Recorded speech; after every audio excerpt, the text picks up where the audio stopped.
Bialosky's special picnic. Whoa.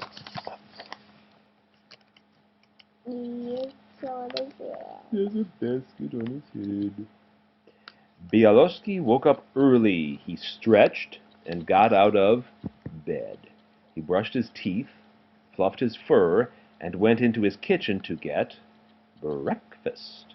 Breakfast was honey, of course. You got Yes, honey. he does. Every morning I brush my teeth and fluff my fur, he said as he reached into the cupboard for his honey pot.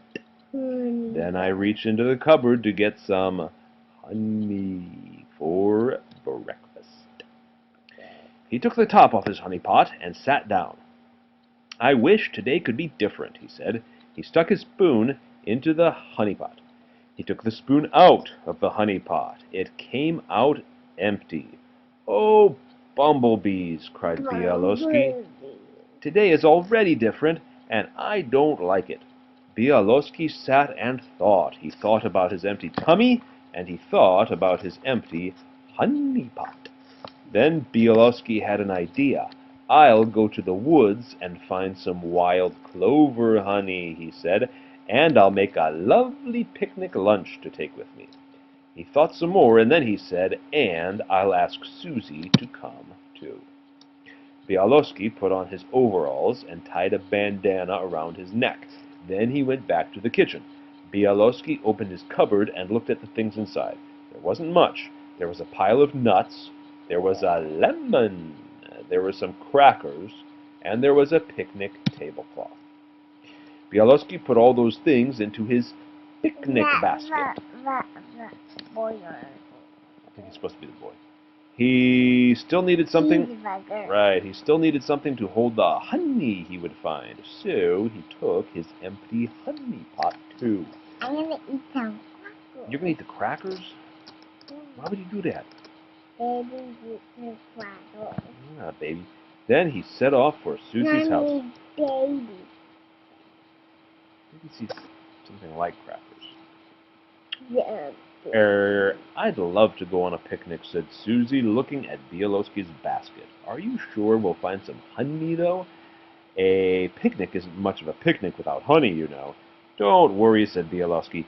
I brought some other things along, and I know exactly where the honey is. So, off they went through the woods. Soon they came to a little lake, and sitting on the shore was a little boat. Let's borrow this boat and row to the other side, said Bialosky.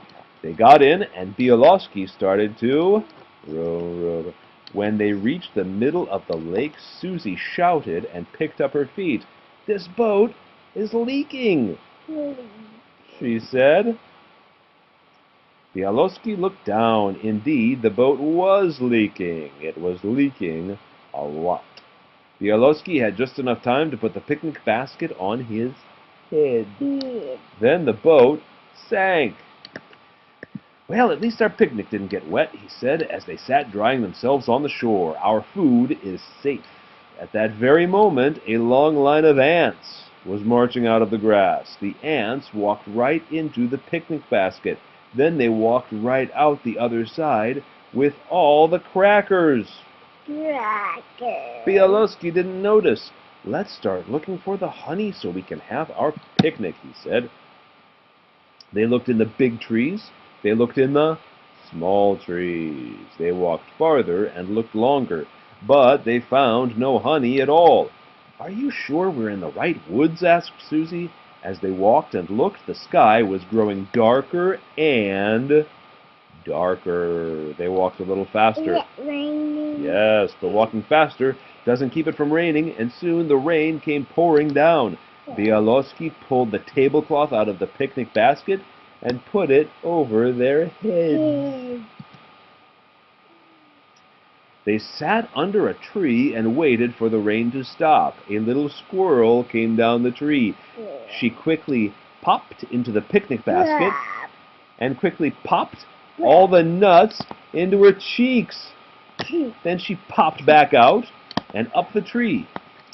I'm getting hungry, Susie said at last. Why don't we eat our lunch while we're waiting for the rain to stop? We'll have honey for dessert. Good idea, said Good Bialosky. idea. A lemon, Susie said when she looked into the basket. Is that all you packed for lunch? What kind of picnic is this? I packed lots of other things, said Bialosky, peering into the basket. I can't imagine what happened to them all. Oh, this is a terrible day. Nothing has gone right since breakfast. We're wet and hungry, and now we have no food. Bialosky, said Susie, don't feel bad. Look over there. She pointed through the trees. Bialosky looked and saw the sun peeking out from behind the clouds. The rain had stopped, and there was a rainbow in the sky. But look at those. Well, that's before and after. So it was raining, and then a few minutes later, the sun came out, and there's the rainbow. So the two pictures are different Is times. that the rain? Yeah, those are the rain clouds and the rain coming down. And then a few minutes later, sun comes out, rainbow. Rain. Rainbow. My mother always told me there's a pot of honey at the end of a rainbow, said Susie. Let's go look for it.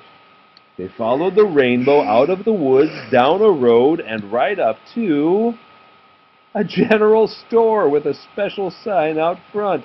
The sign said, "Honey sale today only." They bought a big jar of honey and went outside. Susie took the lemon from the picnic basket and squeezed lemonade into 2 cups of water. She put in honey to make it sweet. Then she and Bialosky sat on the porch and drank lemonade and watched the clouds drift away. This was a nice picnic after all, sighed Bialosky. Well, anyway, said Susie, smiling sweetly, it was different. Look there. Oh no. You don't like it.